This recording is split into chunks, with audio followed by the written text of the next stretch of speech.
Hello, Matt. Hello. And not Dewey's ghost. The ghost of Dewey's past. There's a lot of that. There's a lot of ghosts. A lot of skeletons in that closet. Yeah, I don't want to ever open that closet. Don't want to look into it. Don't want to know. You might get chlamydia. You might. Yeah, like that's the worst thing. You might get a curable disease. Anyway, what are we doing? It's the Gamers 2 podcast for April. What is today? April 5th, 2019. The doc's always right. You're gonna say that, and the doc's pretty close to usually correct. I feel like at some point in the future, it's not gonna be next week. Yeah, next week I'll just forget to change a date somewhere and I'll be wrong. Doing a podcast. Didn't do one last week. That's true. We did not do one last week. We didn't do a live one. One went out. We didn't do a live one though. I was home playing video games. And I was in Boston playing video games. It was fantastic. And it was fantastic. Snapchat. So now that you had 2 weeks, what have you been able to do in the last 14 days? I watched a lot of stuff. My normal routine of anime. Threw in a couple random episodes of some old classics that I like to watch. I watched. Did you remember the movie Evolution? I might be confusing it with a different one. It had. Is his name David Duchovny? Is that his name? David Duchovny is a person. He X-Files dude. Yeah. Okay. Him. What is that black guy's name? Like a comedic actor. Chris Rock. No. So the concept of the movie is like this meteor Hart. comes down and there's like aliens on it that start to like Chris Tucker. That start to like evolve and start to take over, and the movie's supposed to be a comedy. Okay. Yeah, I watched that. It does not age well. Ooh. It's pretty terrible. What else did I watch? I watched Star Trek Nemesis. Finished that routine with the friends and the fiance. The group I'm not a part of. Yeah, we don't like your kind. To be fair, correctly not a part of. not a jealousy thing. It's just better to keep me away. Yeah, that is definitely not like. That's probably. It's been a long time since I've watched it. Probably the worst Star Trek movie. Really good. I'm not there then. It's just shot bad. I think. Stories really got full of holes. What else? Played a lot of The Division. A lot for me, I should say. Which basically allowed me to catch up. That's true. You did. So we are now. There is now parity. There is parity. A lot easier to play that way. Yeah. Than to try 100%. To go through by myself. Yep. 100%. Agreed. So that's nice. And that's about it. Did the desk thing. Set up the desk. That's true. You did do a big desk thing. I did. You didn't just do a desk thing. It is glorious too. I'm so happy with it. It turned out like amazing. And there's already like, it's made me just want to go all in and do like the full thing. Like, monitor arm, cable management, all that garbage. You get into it. I'm telling you, even when I did this, right? Yeah. And it's slightly cable managed. It's like enough for me. But I'm like, man, I got that monitor on one arm. I could get the big the 3-swinging arm. Mm-hmm. That's the big and I was just like, ooh, I could do that. There's another $200. Yeah. That's all. I definitely need the monitor arm because the desk is really deep. Right. And the monitor is like far away, which is actually, it's been really good for my posture. And I like it when I'm actively playing. But if I just want to like watch something or peruse the web, it's like 6 inches too far away. Yeah. But yeah, that's about it. That's been life in the slow lane. Well, we're gonna. I don't know. What have you been doing outside of PAX? I guess because we'll have a whole episode on that. Are we gonna talk? Are we gonna talk life in the fast lane? Is that our conjuncture here? Is that you're the slow lane and I'm the fast lane? I mean, as far as content consumption goes, probably. If we're talking video games, yes. Yeah. So if we're gonna talk video games, I'll save all the stuff that is that was inside of PAX and the entire PAX weekend for the next episode we do. Nate and Dewey's PAX Extravaganza 2019. Electric Boogaloo. I mean, I have to say it just because it's entertaining. That'll all be there. And this isn't really so much of a thing that I need to mention, but I started playing Pokemon Go again. Like, really playing. Mm-hmm. Or consistently playing, I should say. Not really playing. There's no really playing. Like, consistently playing. Holy shit, if I lived in a city, I never would have stopped playing. Changes the game. Oh, you're saying Period. from going to Boston? Right. The whole reason I started, like, really picking it back up. Like, I was playing every couple days, maybe, at work or something. No, go to Boston when we had a 30-minute walk from hotel to convention center. I couldn't spin around and not hit something. So there was just because it's much more populous, so there's more centers, more Pokemon, more gyms, yada, yada, yada, yada. Cool. I have finished Let's Go Pikachu. The only thing left is to collect everything in the Pokedex and then, like, the shiny hunt if I really want to. Both of those things now, because the game is beaten, are like okay, if I have time, like, I go somewhere and I bring the Switch with me, that's probably just what I would play on it at the moment. But that's done. So I'm no longer in a push scenario for that one. I've played a little bit more Odyssey. We're not even close. So then I'm still standing firm that you're gonna I'm let that one go at some point. Trust me, I'll bring that up later when we talk about another story. Played a lot of the Division 2, obviously. I was done with it before the main story before you. Now you've caught me, and now we've been able to progress. I don't know. It just sounds weird. Yeah. We've been able to progress halfway through. We're in World Tier 3, about to go to 4. Yeah. And then we'll be right into 5. That'll probably only take us a night, maybe 2. I've been playing MLB The Show 19. The new one. The new one. I'm enjoying myself, as I do. It's baseball season, baseball game. I'm a baseball guy. There we go. All the stars align, and the sun is in the third house. The bigger thing, though, and I don't know if you saw it in my stuff, is that I finished all of Archer. That's not really the bigger thing. The real big thing is that I won a game of Tetris. Oh, I did not see that. I won. Was it? How did that? Did you? Were you internally freaking out? I have a like tunnel vision when it comes to Tetris. I can't see where I am as a position. Mm-hmm. I just know by the speed and music that I'm getting higher up in the count. Yeah. Because it just starts going faster and, music starts getting intense. And I'm just moving as fast as I can. And I don't look at the number. Because if I look at the number, that's long enough that I will have taken my eyes off and a piece will have fallen somewhere that I wasn't intending and I'm screwed. So that makes sense. So I used to yell at one of my friends. She'd be like, so where are you? Like, what place are you in? And I'm like, 17. God damn it! And I would die. I would die in like the next 2 turns. And why don't you just stream? Can you stream on the Switch? I can stream via Gato. That's what you should. You should just stream that. Yeah, just me playing Tetris. Yeah, why not? I got the win. Out of the top 7, I think I knocked out 5. If I remember right. Mm-hmm. The guy, obviously, I was playing against, not the guy in third, and then like the last 4 before that, I got the credit for the knockout. I don't know how it works to really determine it, but I got to the end, and I was just clearing as fast as I could. I wasn't even trying to build Tetrises anymore. I was just trying to survive. Yeah. So I'm just clearing as fast as I can and like panicking.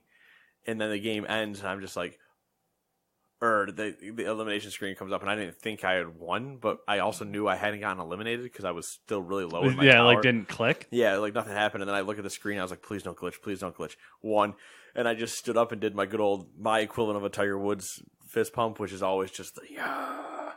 And for anybody else that's really curious, put your arm at about a 30-degree angle, elbow right to your side, arm 30 degrees upwards in the air, make a fist, and then just shake it like a muscle tensing.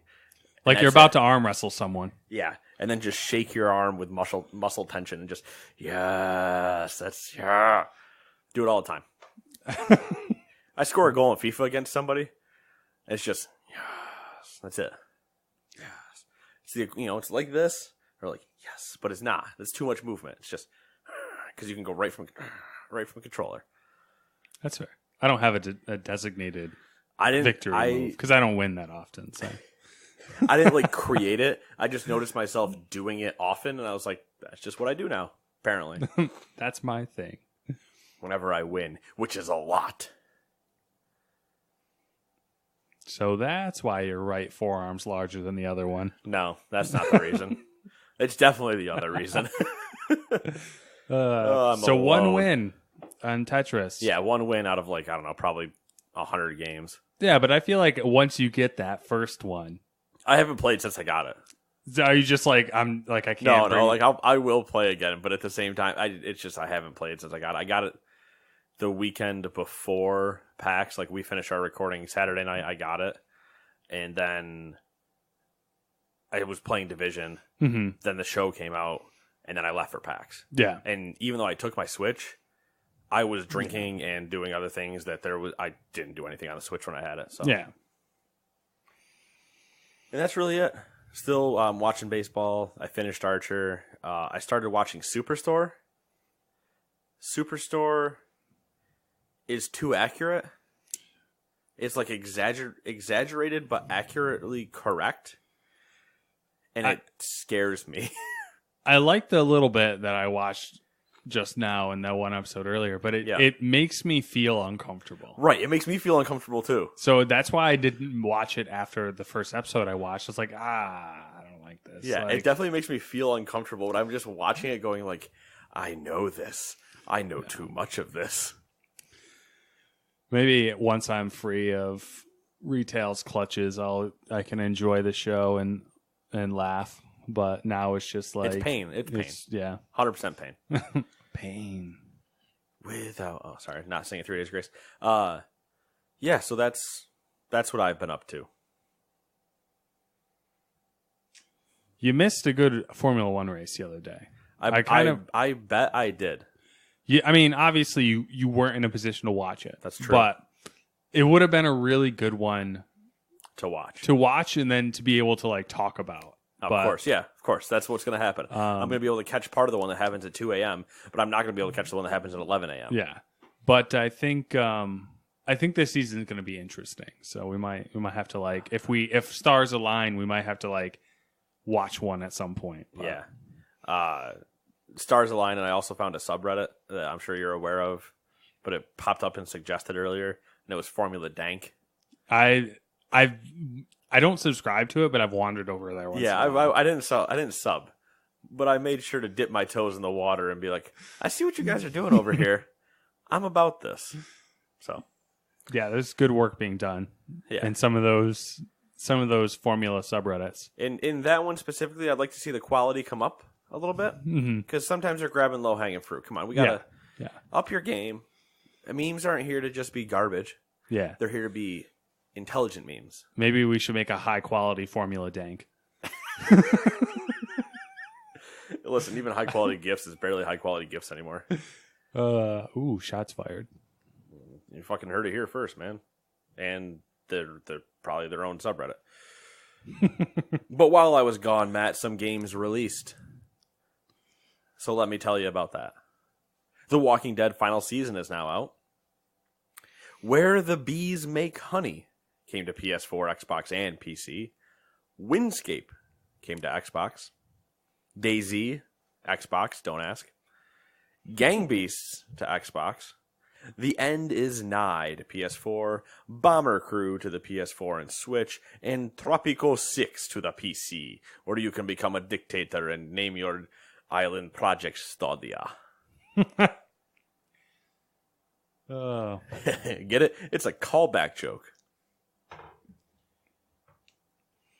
Also, if you hear me in any of these episodes, I just want to say that I probably sound nasally and I can't stand the sound of my own voice. But if you ever talk to me in person, it doesn't sound that way, so you figure it out. Moving on. I brought my headphones. Oh, shit. But it's probably too late now, I guess. It's going to be a too late thing. We have to do 2 episodes. I have to play in a volleyball tournament at 8 a.m. Man, I'm just not. Ooh. Oh, yeah, that's true. I'm going to be dead. That's all right. I'll level the playing field for him. That's true, because as we all know, I'm really good and I'm a winner. I'm going to get my ass kicked. I'll go ahead and let you take the headline of number 1, and we will go from there. Okay. We're going to blow through some of these probably because it's roughly 2 weeks worth of news, and we have a second episode to record, so we'll try to keep this one somewhat shorter so that you'll listen to both of them. In case you're curious, bullshit is what I call right now.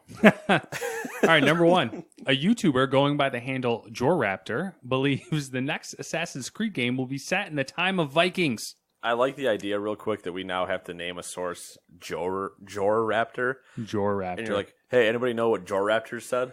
What's his take on this? At least it's a, like, you can pronounce it. It's not some, ridiculous XX Bong Lover 420XX. Exactly. He noticed numerous Viking posters in the Division 2's Potomac Event Center. The posters seem to feature a Norse god or warrior holding what seems to be the Apple of Eden, a prominent item from the Assassin's Creed games. Kotaku has since confirmed with 2 independent sources that the next Assassin's Creed game will feature Vikings and is expected to release in 2020. Thank God. Well, about the second part. Yeah, this year they're doing the remaster. That's fine. So it's already out. Yeah, that seems to be what I'm totally fine with the remaster, but I swear to God, if you try to pull another, this game's gonna come in 2020, and then when we hit E3, and you're like, "What about fall of 2019?" I'm not gonna play it. I'm not gonna play it. What is a Vikings Assassin's Creed going to look like, though? For Honor, but stealthier. I just can't, the idea of Vikings and stealth doesn't really, No. If I can't rape and pillage an entire village... Yeah, what's the point? I'm out. What's the point? Why would it be a Viking otherwise? That's what I'm there for. I rode my boat, which I also... Can we get away from the fucking boat mechanics? Fuck off. I row my boat. I braid my hair. I throw axes at people. And I fuck your women. that escalated quickly. Well, I said raping and pillaging first, and then we took the really nice route, and I was like, I gotta bring it back to what I said. No, the thing specifically with the Viking one is I don't know... I joke that it's For Honor with stealth, but, it's not really a joke. And... I want them to get away from the sailing shit. 1, because I dislike it. But 2, because you don't fucking need it. It's useless other than making... It wouldn't be useless. A problem. The only reason it's in the game is so they can make a really large, what's probably technically a dense world seem really vast and open by making you have to travel this dumb fucking boat journey to get there. Yeah. It wouldn't be a problem if it was a separate franchise. Right. Which I believe is called Skull and fucking Bones. No, I mean, if it wasn't an Assassin's Creed game, because, at this point, you shouldn't even call them Assassin's Creed games. Which is another exact point I have. If we keep going, call it History Simulator 2019, because I'm not even fucking joking. That's basically what it's becoming. There's nothing to do with Assassins versus Templars and all this other shit. It's just I have this god piece, and I'm gonna just fight people with it because it's really powerful. And you're like, what the... Yeah. What is happening? Yeah. Yep. Well, I guess we'll find out in a year or 2. Tune in for the E3 talk where Nate gets really angry because they say it's coming out in fall 2019. That'll be one of my predictions. My prediction will be I will slaughter Matt live on the podcast. I'll get my Resistance one eventually. I feel about this year feels good. Resistance, it's happening. We'll talk about it during E3. Yeah, That's gonna be a really interesting episode. Because I'll probably shoot myself in the foot again. We'll try to rein it in this year. Good luck. You know you can't rein me in. Number 2. To no one's surprise, while Nate was at PAX, Gearbox decided to show up and surprise him specifically with the release of Borderlands 3. It was announced at PAX East, and since then, it's had a couple of trailers and a release date announced for September 13th. Also, to no one's surprise, it will be an Epic Games Store exclusive for the first 6 months. Timed release window. Woo woo. At least it's only 6 months. Yeah. Mm-hmm. Any hype? Any thoughts? I'm not a Borderlands person, so like I'm sure it'll be good. I enjoyed the people freaking out online about the gun with legs. Like I thought that was cute. Yeah. And then all the memes surrounding it, like that was fun. I'm looking forward to it. Just because I like Borderlands. I'm a top level to mid level like. I'm not deep diving on things on it. So I just kind of hope that that it continues where like 2 left off or something. I'm just curious what story we're going to end up running with and what they're going to try to tell and how it ties into the other ones. Mostly is more what I'm intrigued about. Yeah. Because I mean, it's Borderlands. Mm-hmm. It's the problem is why there's no hype or not exciting is because it's Borderlands. We know what Borderlands is. We all like Borderlands. Okay, we're moving on. Yep. Yeah. I appreciate that they announced it and it's releasing quickly. I don't think they could have done all the teasing and stuff like that if they weren't going to release it that soon. Yeah. Especially do it at East in the beginning of the year. Yeah. The timing worked out really well. Put it in September. If they had waited till June, you could have potentially seen them push a year. But to do it in the beginning of the year, you can't push. I mean, unless you're a AAA developer and you have giant problems, Anthem cough, and you push a year and a half past where you announced it, which would be really weird. But the all the remasters and stuff, they're coming out beforehand, I'm assuming. They're out now. Oh, okay, they're out. I believe. I'm pretty okay. Sure the download for Handsome Jack Collection for the Ultra HD or whatever is out, and I know the Game of the Year update and stuff for the original Borderlands is out. So nice. All right. Number 3. Our boy, Jason Schreier over at Kotaku,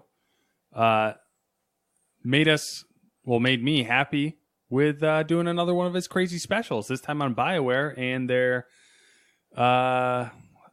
little accident that some people call Anthem.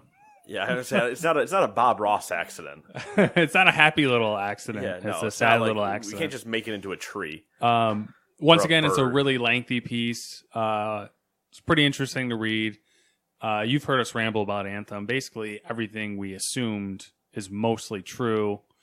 And also, it appears that there's massive leadership issues inside of BioWare. Like massive. And EA probably. Yeah, and like cultural issues. Yeah, more cultural things with the EA one, but leadership problems inside of BioWare. Weird things with EA and BioWare, and specifically when it came to this game and the way some of the demos and stuff went. You know what it reminds me of is back when Valve was still like, people were still thinking that Valve was making games, and there was all those stories about how like their internal structure was like just a mess, right? And no one really knew what they were doing and like what they were working on. That's what it reminded me of, was that story. Yeah, just chaos. Yeah, just chaos, just fucking chaos. No one's making any decisions. Like, that always kills me to see. Yeah, when you keep going and going and going, and definitely go over. If you're curious at all to actually deep dive, when we say that we were pretty correct on everything, go read Jason's story, because it's actually really good, even from not a gamer perspective. It's just fascinating from a business perspective. Yeah, to read just like mismanaged teams and stuff like that. Mm-hmm. And it made it human because he definitely focused a lot on the employee side of things and how it was affecting the employees. Right. It was definitely more of a person article than a game article. Yeah, for sure. It just happens to be that it's a game studio developing a game. But when they're talking, they're talking about the Frostbite problems and all these other things, it's just like, holy shit, man. Yeah. I don't know how you guys, after reading it, you're like, how did you even pull it together enough? I know. And they go into the thing, like there's the Bioware magic thing, which is in itself kind of like a fascinating like hubris that formed around Bioware. The interesting part, I mean, outside of the article, then you get the response. So there was the initial release, which was like a statement from, I think it was I don't know if it was EA or Bioware who first released the statement, but essentially on Reddit, a lot of lawyers were coming in, or gamers, I should say, who are also lawyers were coming in and say, hey guys. Or who also are closet lawyers. Yeah, could be that too. Who knows? It's Reddit. And they're like, this is a legal statement. This isn't meant for you guys. This is meant for the lawyers because there's a bevy of incoming lawsuits for EA and BioWare as far as like, what's the word I'm looking for? False advertising. Well, mix that, and then if their employees wanted to turn suit for mistreatment of personnel. Yep. So they had their legal statement, and then shortly after that, there was a email leaked, and I'm saying leaked in air quotations. Purposely leaked. Yeah. Probably. From BioWare's head at this point, who was Casey Hudson. Who came back. Who was retired, well, at least left BioWare and then came back to help finish Anthem. He sent an email out to all of BioWare basically saying, part of the reason why I was brought back was to restructure the leadership in BioWare and to get the company moving again, and they're gonna have like a meeting and blah blah blah, talk about it, happy ending. Man, would I love to be a fly on that wall? Oh my god, I'm very curious to see, because now that the cat's out of the bag on this, like I feel like it'd be nice to get updates every once in a while.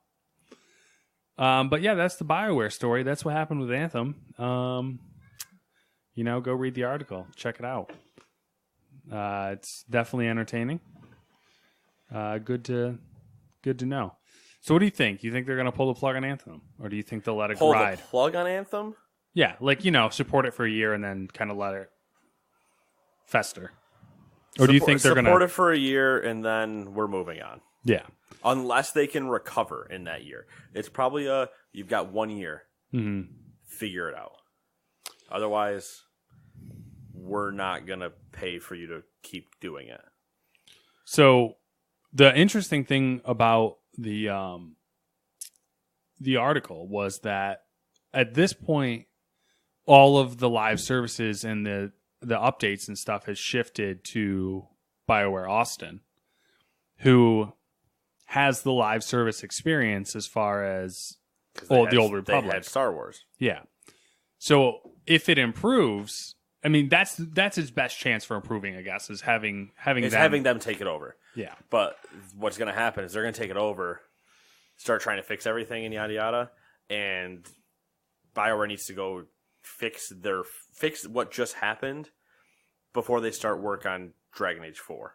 Yeah. Which is the next thing they're moving to.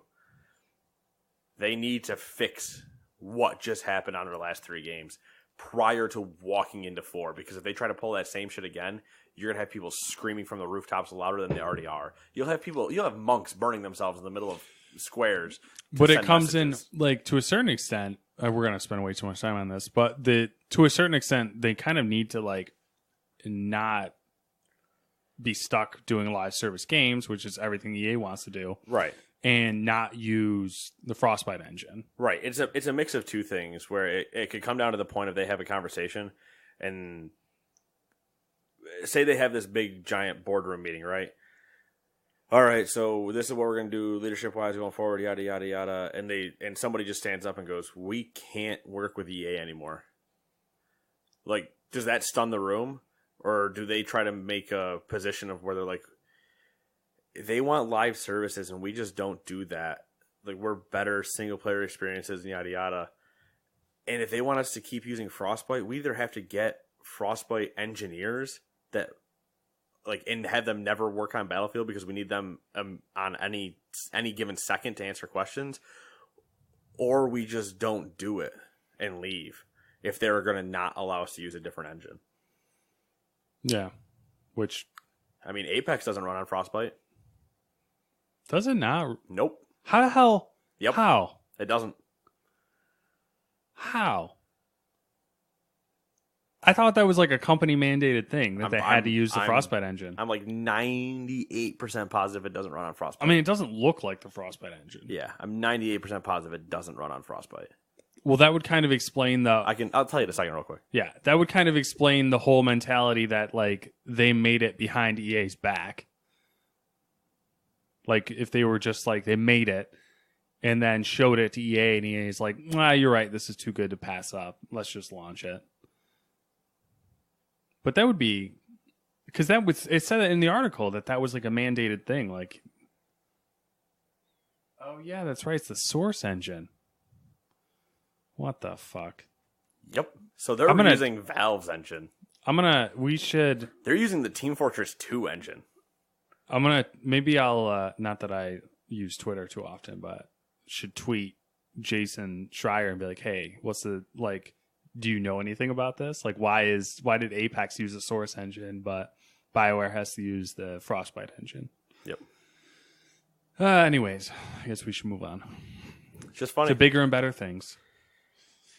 Like number 4, which is the European... Oh, God. Which is the European Commission believes Valve, as well as a few other publishers, may be in violation of the EU's competition laws because of geo-blocking games. Here's a quick excerpt from their statement. Quote, consumers should not be prevented from shopping around between member states to find the best available deal. Valve and the 5 PC video game publishers now have the chance to respond to our concerns, end quote. Valve's response, quote, the region locks only applied to a small number of game titles. Approximately just 3% of all games using Steam, and none of Valve's own games, at the time were subject to the contested region locks in the EEA. EEA stands for European Economic Area. Valve believes that the EC's... Oh, God. I know, right? The European Commission, right? Yeah. Believes that the European Commission's extension of liability to a platform provider in these circumstances is not supported by applicable law.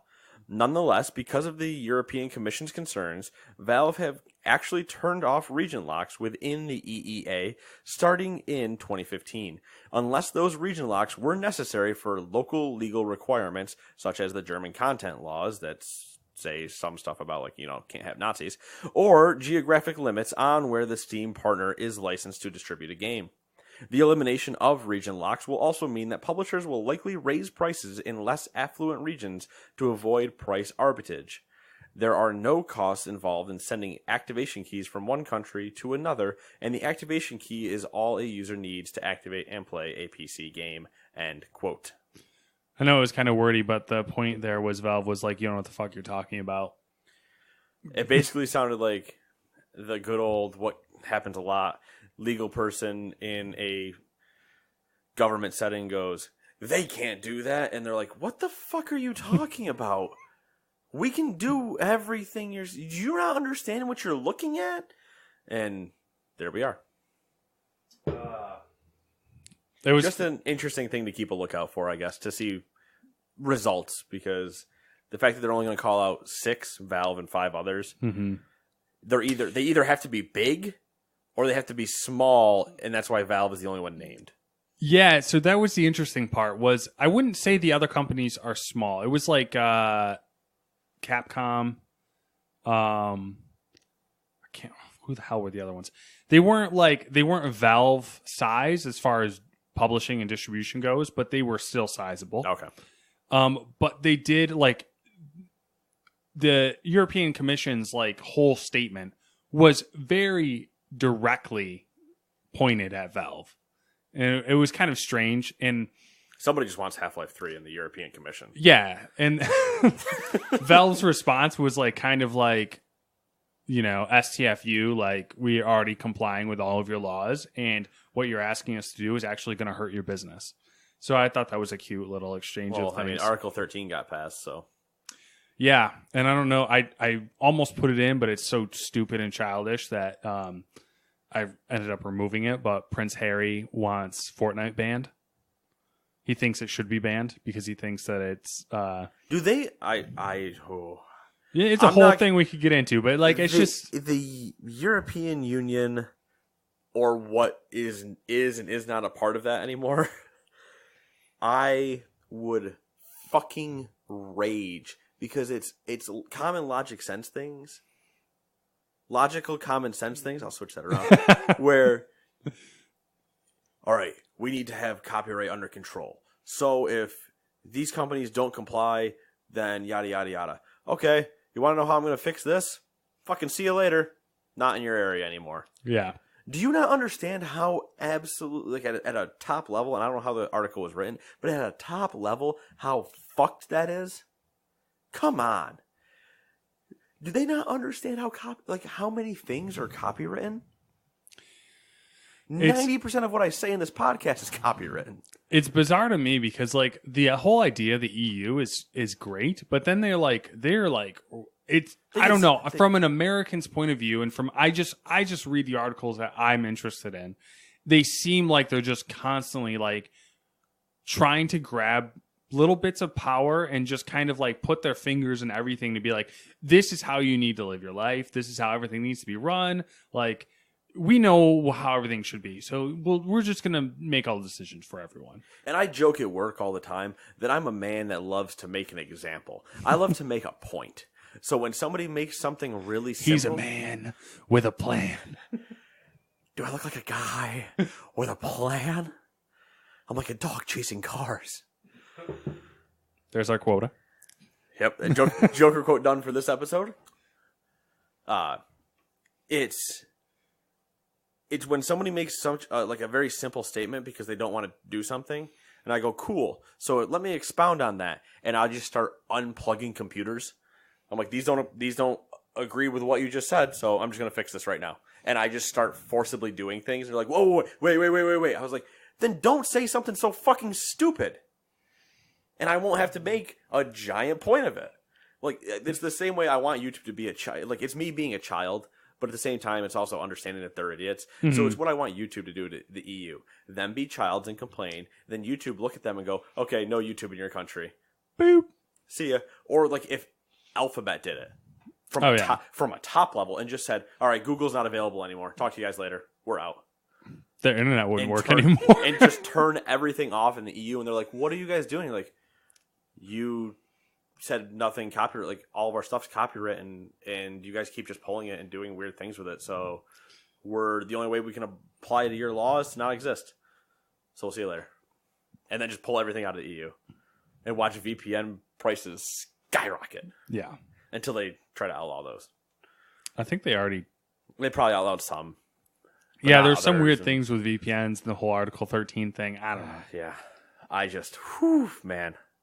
That got me hot and bothered the other day when Dewey messaged us. They're like, it passed. And I was just like, well, good thing I don't live in the EU because they're fucking stupid. Not that we're much more intelligent, but I mean, come on. Yeah, that's true. It's like two sides of the same coin at this point. But yeah, it's me just pointing at you and it's basically Spider-Man memeing, just like, you suck. It really is, dude. Number 5. Oh my God, we have so much further to go. We're doing all right, though. We're moving pretty good. Okay. VR seems to have taken on a new life lately. You want to try that again? VR seems to have taken on new life lately. On top of all the VR games recently announced that we're not going to talk about, Nintendo announced via Twitter that they brought Labo VR support to Super Mario Odyssey and Zelda Breath of the Wild. Odyssey is getting a, quote, bite-sized bonus experience, end quote, whereas in Zelda, you will be able to play the whole game in VR. Interesting. Without cutscenes. I should add that caveat. No cutscenes. Well, at least they don't work well. Yeah. Who cares? Interesting thing. It's funny that they're doing it with Labo. I don't know. Hell yeah. It's like Google Cardboard all over. Google Cardboard all over again, but Nintendo's version.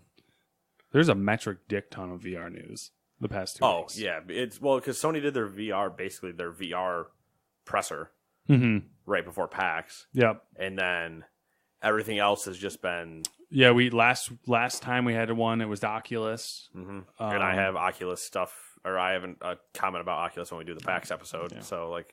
We're going to talk about a bunch of that stuff right now, too. Number 6.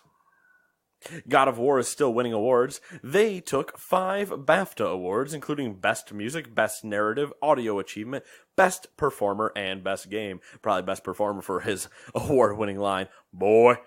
Yep. Surprise.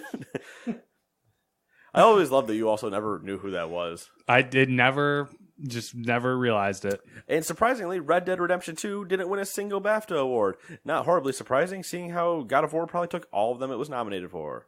Literally, so you know how we've been seeing the same games winning the same awards? Yeah, the best indie game was God of War. It's literally it was like the greatest hits all over again. It was God of War, it was Obra Dinn, it was Celeste, yeah. There was like all of those. For some reason, probably Mario Tennis Aces. Never understand that. Oh, what was it? Something one that was... well, whatever. It's not important. Okay. Number 7. Snap Inc., the creators of Snapchat, have announced Snap Games. Snap Games is a feature accessed through the chat bar inside Snapchat that allows you to play games with your friends. 6 games are included so far. I'm not going to list them out because who cares? And this story is stupid. Send nudes. Number 8, I mean... I was writing that, and I had realized that I said Snap a million times, so I just got upset and was like, no, I'm done with this. It's funny because we're like, okay, that's a story or whatever. They've had that a bit, like, you can play games via Snap for a while now. Yeah. It's like, one of the filters is like games and whatever, so you do a score and send it to the person says, yes, play the game, does a score and send it back. But I'm like, okay, so you just, did you change the UI? I think the idea was that they were testing it, and then, like, it must have worked. Yeah. And then they're we're going to make this a thing. Yeah, I would get stuff from people that were like, oh, yeah, play me in the game. And I was like, you're not nude, not playing. And then I would just move on. Yeah. Yeah. Matt'd be like, oh, look at how many lemons I ate. I'm like, you're not naked. Moving on. All right, you're opening a can of worms there.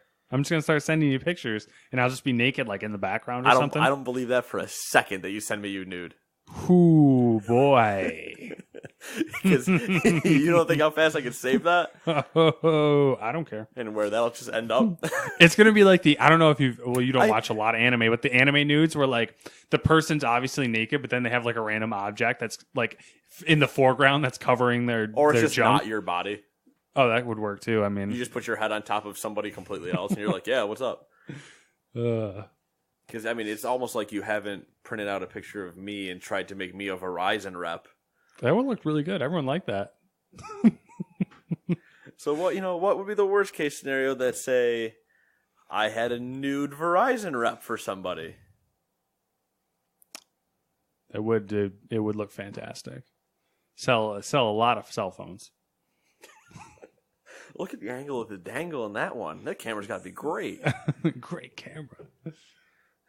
Yeah, it was just you with a thumbs up, and it's like, certified by me. Matt Serway approved. Makes it look bigger. Number 8. The Elder Scrolls Blades has been available by invite-only early access for about a week, and it's already hit 1 million downloads. Moving on. I also really quick love that it's hit 1 million downloads because they've invited 1 million people. I know that. What kind of fucking news story is that? I was like 1 million downloads. That's pretty impressive. Then I was reading it and it was like invite only early access. I'm like, wait a second. Like, we already have 1 million downloads because we sent 1 million people email invites. Like, what the fuck does that mean?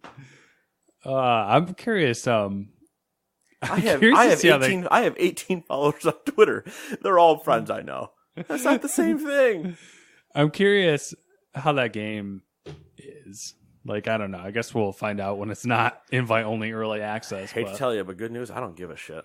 Yeah. I'm more just curious because I'm just not an Elder Scrolls person. Oh yeah, I have forgot that. unfortunately found that out because I feel like I like the idea, but every time I play it, I'm just like, That's kind of my same issue with Borderlands. Like, That's fair. I on paper I should love it, but I'm just like, nah, okay, like whatever. I get through part of Skyrim and I'm just like, all right. I love That's what Elder everybody's Scrolls. jerking off. Like not that it's bad. It's not bad. Yeah, that's my problem. That's my even worse problem. It's not bad. It's not the problem I'm having with Assassin's Creed, where like I'm actually mad at some of the choices they've done. Like I walk through all the scrolls, I'm like, okay, I get what they want me to do. I get why this can be fun. But every time I just find myself just going, I don't feel like it. I could play Tetris. I can understand that. Yeah, I don't know. It's just it's a thing. Yeah, I'm a heathen. That's been discussed before. no, I mean, I don't see. Here's the thing. Well, no, I'll listen, accept. listen. You'll accept this, but I mean, like, I am a heathen in terms of video game cultures. Yeah, for the yeah. things Well, that that's where I was going. for the I'll things that accept Elder Scrolls. Yeah. Half-Life, unacceptable. for the things I poo-poo or have not played. Exactly. Half-Life. Yeah, I like that your only sticking point is Half-Life. But if we pulled Dewey back in here, we'd have a list. There would be a list. I mean, he's played like everything though, so. Yeah, he's played more than I have, He's but he also just still plays Binding of Isaac. Suck it, Dewey. You're not here. I can make the joke. You can't defend yourself. And wait till I make that joke again during the PAX episode, because you bet your ass I'm doing it. Oh God, did he play Binding of Isaac? No. If there had been a Binding of Isaac booth, He would have played it though. I wouldn't have let him. I'd have gotten in his way. I'd like stood between him and the dev and just been like, no, there's nothing behind me. There's no screens here. Number 9. As a fan of Star Trek, I feel obligated to inform you that Dave & Buster's Number 10. So Val. Dave & Buster's has a new VR experience in 122 of their restaurants. It's called Star Trek Dark Remnant. The VR game features multiple player characters and different endings, all while letting up to 4 customers experience it together. So is it like are you not on the deck? Are you in a world as just Star Trek people? You are on a ship called the USS Galileo, and it's a routine mission gone awry, essentially. So you're still you're on the ship. I think so. I think there might be. I'm assuming there's some sort of transition at some point. You go ship to planet or something like that. But yeah, for the most part, you're probably on the ship. You know, we still haven't gone to Dave & Buster's to play Halo. Yeah, I know. I thought about it when I was reading this. I was like, the moment you said Dave & Buster's, I was like, we didn't go to play Halo yet. So ideally, we get a Dave & Buster's nearby somewhere, is wherever the closest one is. Syracuse. That has both. I know it has Halo. Yeah, definitely has Halo. I'll have to look into it, or we could just go. I mean, fuck it. I mean, yeah, like worst case scenario, we play Halo and then go to World of Beer. Yeah, or stay at Dave & Buster's or World of Beer, or go to World of Beer. Okay, like I mean, Dave & Buster's is good, but we want more than Bud Light, so true. 50-50. Some there, more there. One of those. Just get hammered and then do the go-karts. Yeah. Drunk Mario Kart. See if I can convince the guy to let me bring a bunch of bananas on. Start just throwing them at other people. Be like, I'll clean the entire track if you let me bring this bunch of bananas and whip them at other drivers. Number 10. Valve has shown off a little teaser for a VR headset called the Valve Index. There will be a full announcement coming May 1st, but luckily there's already been some leaks. If the leaks are true, then the headset will have dual Fresnel lenses, a front expansion slot, a 135-degree field of view, and a screen at 1440 by 1600 at 90 hertz. 300 and something degree field of view. That'd be pretty fucking dope. I broke my head for a second because I said 300 and then I just had to keep staring at it. And I was like, where did you screw up in the number? Look at it again. Tell yourself where you're wrong. Okay, 135. Got it. Yeah, 360-degree VR helmet. Imagine just how useless that would be. The helmet doesn't move, but instead you just do this. You just turn inside it. Like, all I'm thinking of is those fucking hair things that you like when people get their hair dyed, they have to put the heat thing on. Yeah. You get in that and you just look around like, what the fuck? Like a periscope, but you don't move the periscope. I I'm curious. I'm curious about this, but we'll find out. I'm more, curious I guess. too because Valve was partnered with what's their name, weren't they? HTC. Yeah, Vive. So. On the Vive.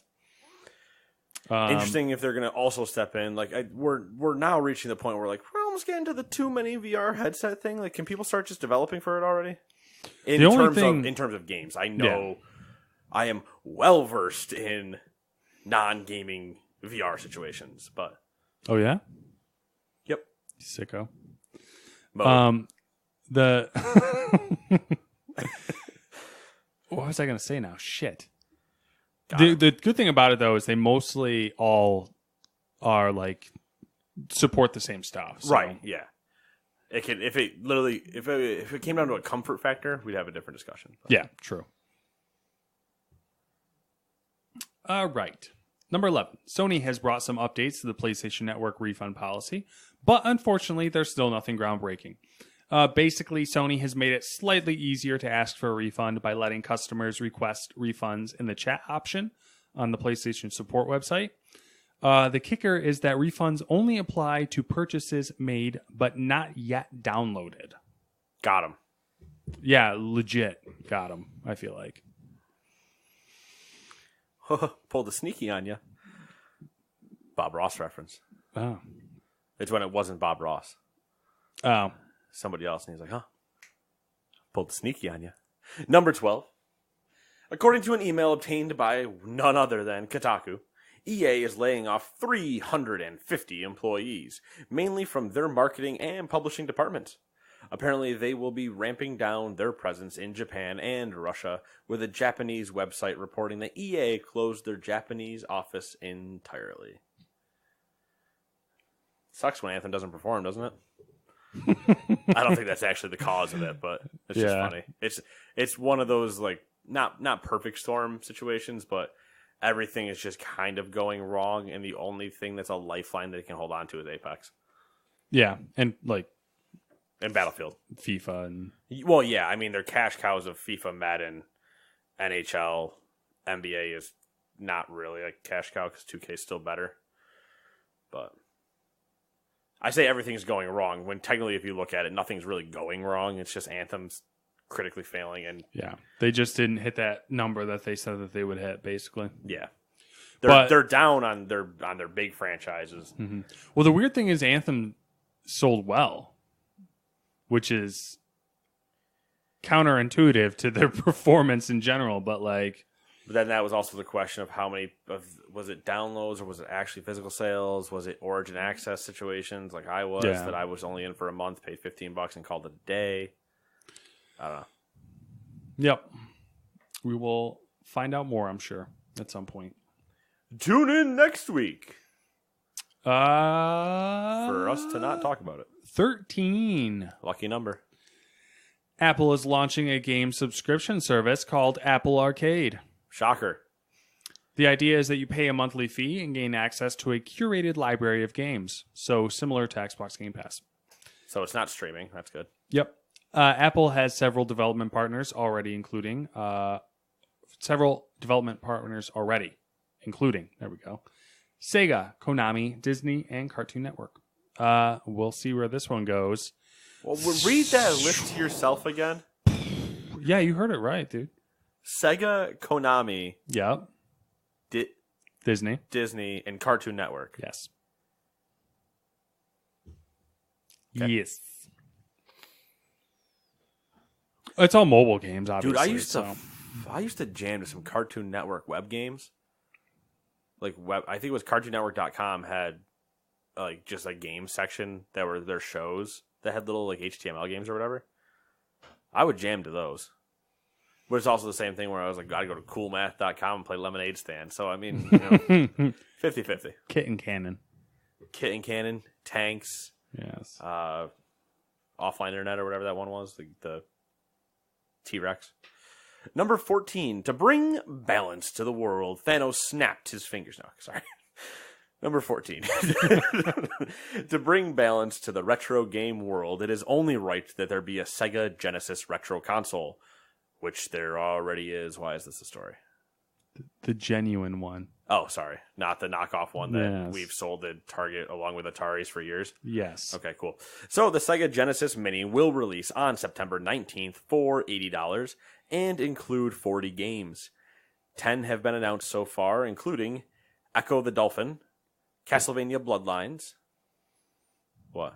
Echo the Dolphin. Oh, yeah. I'm going to fucking beat that game. Good that luck. motherfucker. I don't believe it.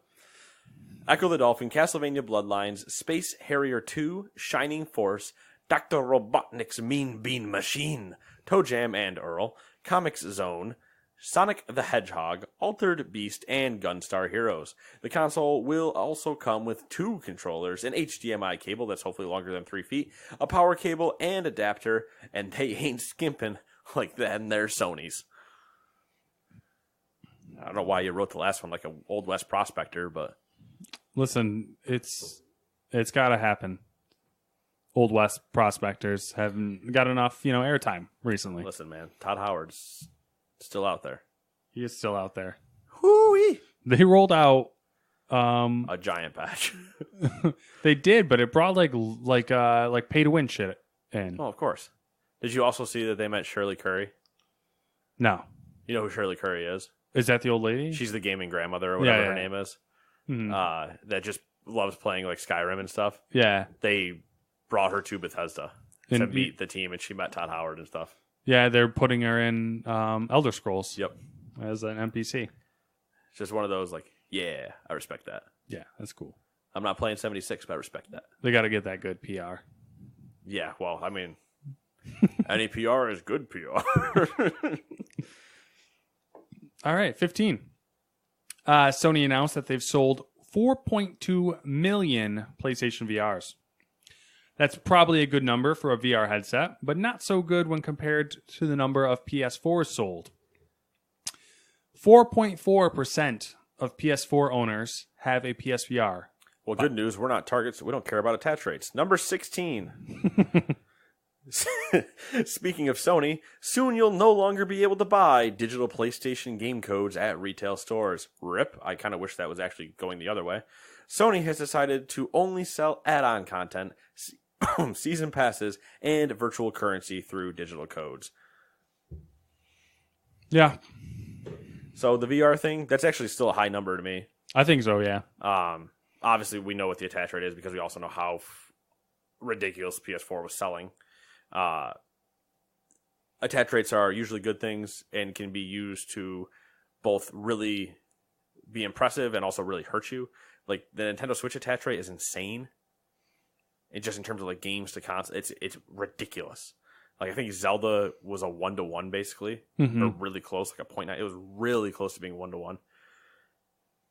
That's not going to hit 1-to-1. It's just not. It wasn't a release thing. It was a late thing. You run into weird things like that. But I have to assume that it's the best-selling VR headset. If you include... I can't imagine the Rift or the Vive or any of the other ones have sold more than 4 million. Yeah, maybe not. I mean, it'd be interesting to see all the numbers, but... Yeah, probably won't ever. But. Yeah. I wouldn't say they're probably too far behind, but it's also that PlayStation just kind of had the easiest attach in terms of like hookup and stuff.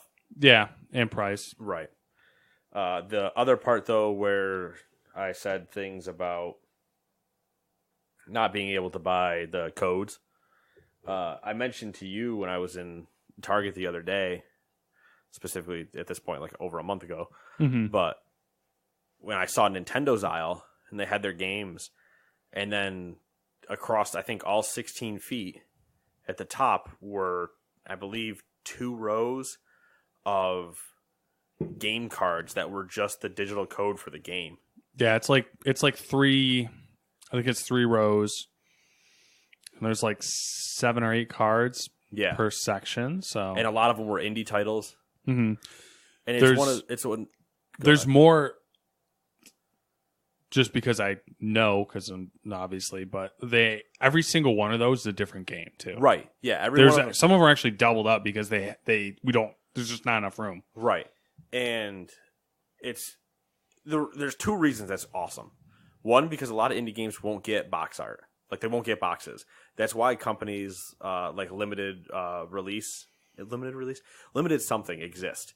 and they'll make actual hard cases for the games that don't get them or are really old and you can't get new ones. Like, you can find Moonlighter, which is pretty much a deal. You can find there's just crazy stuff like that they do. It's pretty cool. Todd buys a bunch from them. And I saw that and I was like, it's also a really good way, especially around holiday. You get some of these kids that are going to see the indie games, right? And the parents walk into the store, or grandparents, uncles, whoever, that don't know games. And they walk into the store and they say, hey, could I get... I'm going to keep using Moonlighter as an example because I don't remember if it has a box or not. They're like, hey, my child really wanted Moonlighter for the Switch. Do you guys have that? And rather than have the conversation of, okay, so it's digital only, so you actually need to go buy these Nintendo points and do some, or even not Nintendo points because you can buy the gift cards, but like you need to go buy that, then redeem that in your wallet, then go to the store, navigate that, do this, yada, yada, yada. You can have the much easier conversation of you buy this, scratch that, there's a spot that says redeem code, enter that code, you're done.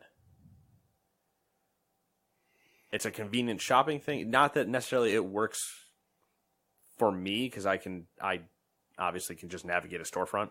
But it's a really cool thing to have both those options, I think. Yeah. I think it's really curious that Sony's bailing on that. Right, and that's the funny thing. Why would you bail on it? I don't know. I don't know either. Like I at first I thought it might have been like so they can track their sales better, but they shouldn't have an issue. If the person redeems a code for it, obviously they bought the game. You know, plus like one. Like it shouldn't be. Yeah, I don't know. Interesting move. It is weird. It might not. It's not going to affect a ton of people. No, it's kind of like an indicator of the whole. Like it's a bunch of little things stacking up on Sony where they're like all like turning in and like kind of trying to like enclose themselves a little bit and isolate themselves. I've had some weird conversations last weekend. Yeah, with a certain friend of ours, and there's a lot of weird intricacies that could lead to some really shocking things. Not Sony specific, but the gaming as a whole. We were talking about some stuff when we weren't talking about sports or hating people. We were discussing just the big market video game landscape.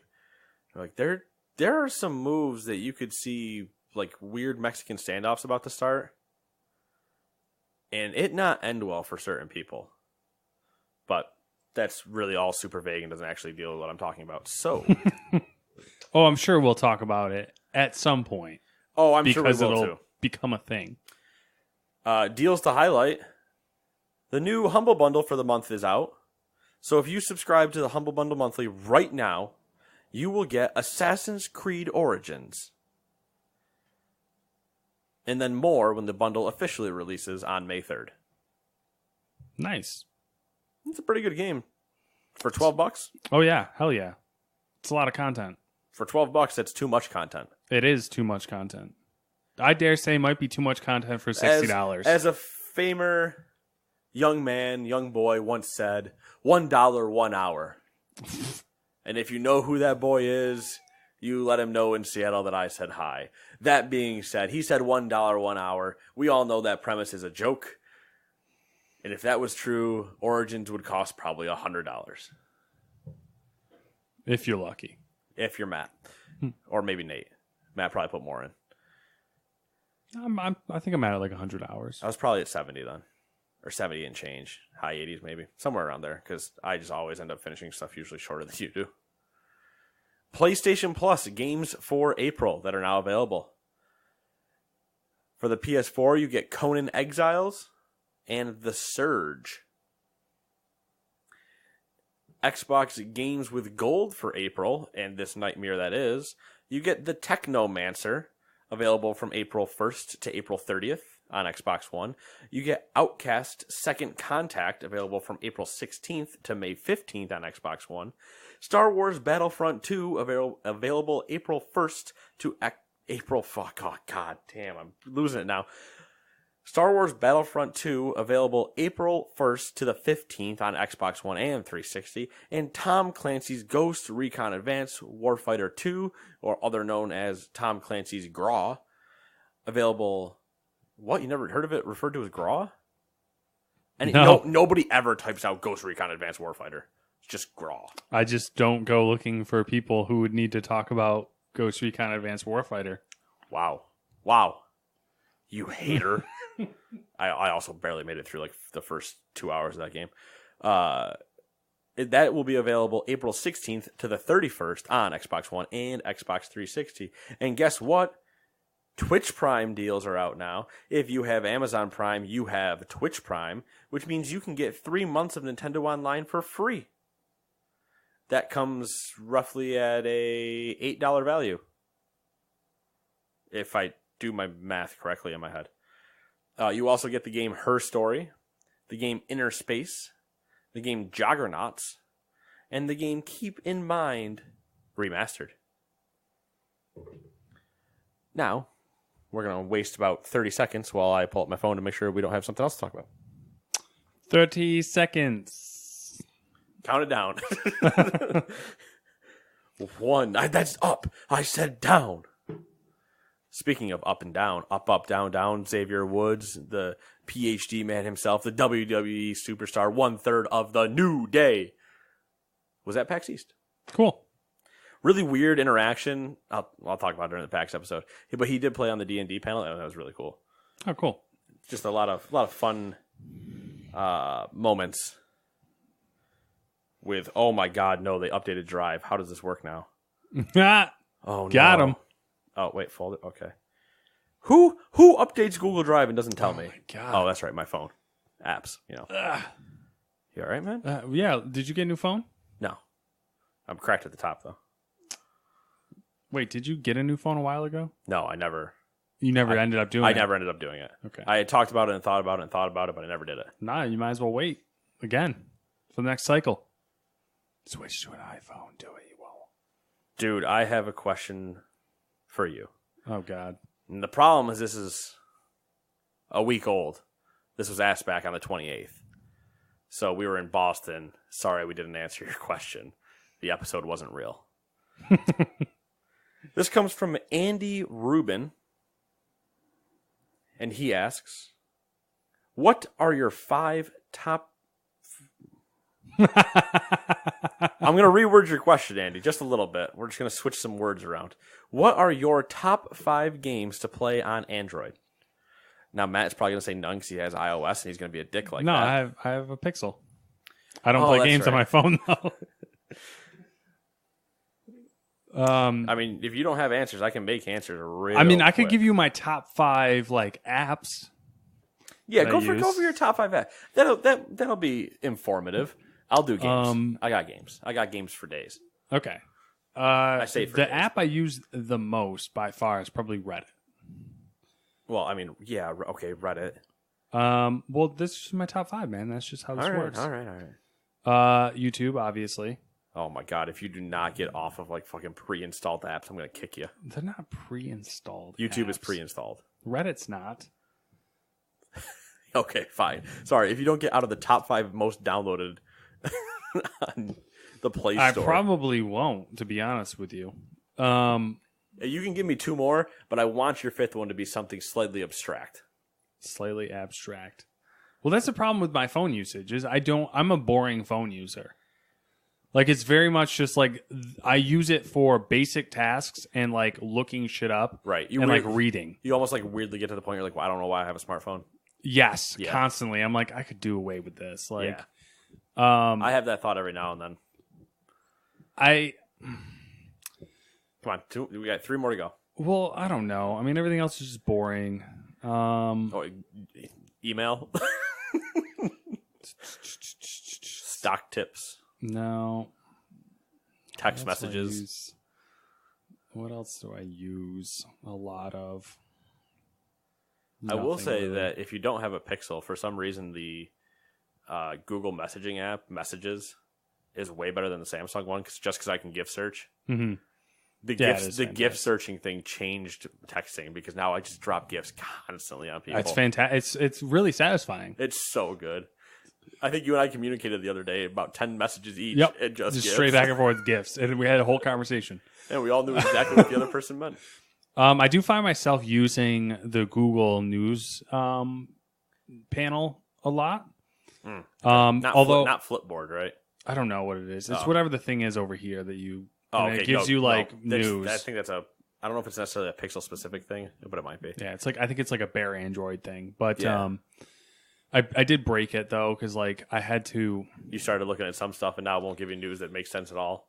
Sort of like before I had set when back in the day when I first got the Pixel and you kept doing the OK Google thing to me and I turned off OK Google, that basically made me turn off like it turned off everything, which I was completely okay with. And I liked it because that you way. can't just turn off OK. You have to like turn off the assistant. Yes, which I was completely okay with, and it just gave me like generic world news, which was fantastic.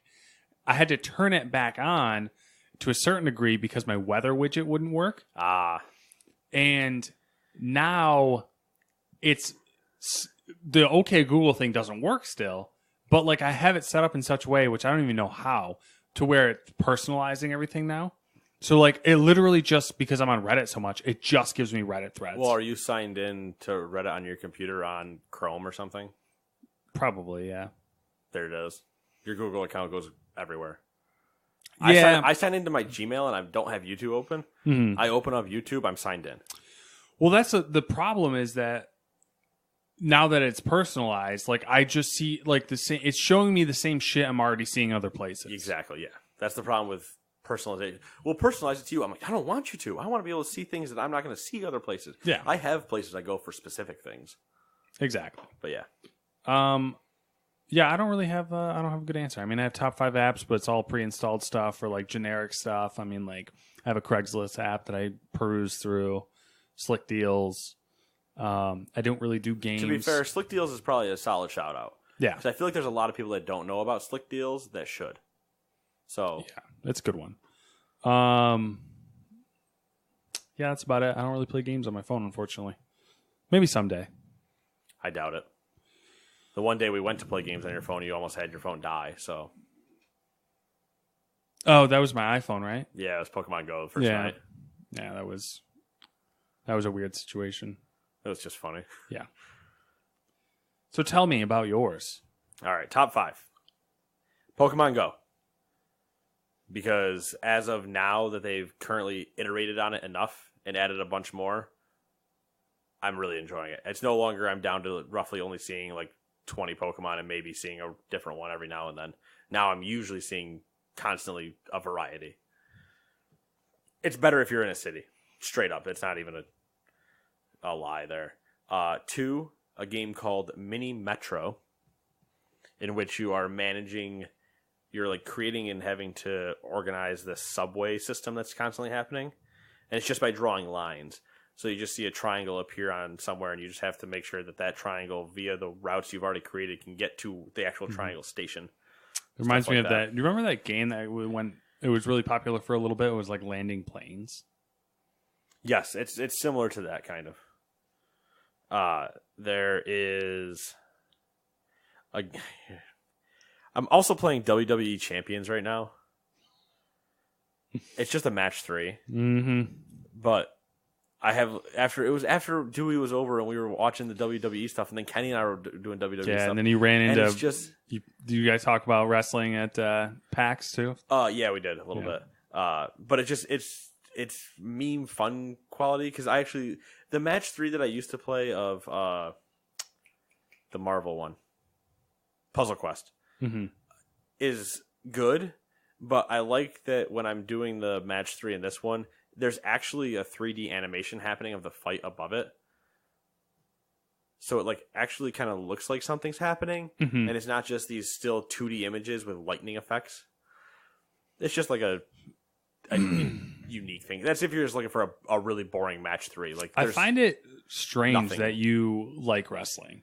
I don't know why. Like, I feel like it conflicts with your personality to some degree. Like Lauren's not being a virgin. No, but it's it does and it doesn't, because there's two.